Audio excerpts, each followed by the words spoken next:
had an amazing Sandbox. I've been talking to hundreds of people here. It's been perhaps one of the best events we've attended recently. It seems like everybody here knows me and my association.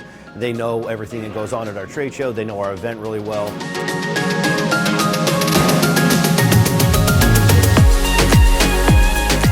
The idea for me is to really think about the experience you provide for the other 361 days, the days that are not your event days. One of the great ideas was, how do you truly build unique anticipation for the event and build that up to get people really excited and talking about the event? So that's something that's definitely a big idea we're going to take back and look at.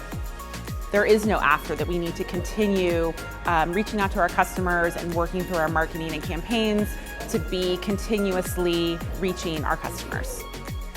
We want to make sure that we provide an experience for our attendees so they can go back and share with other people why they attended.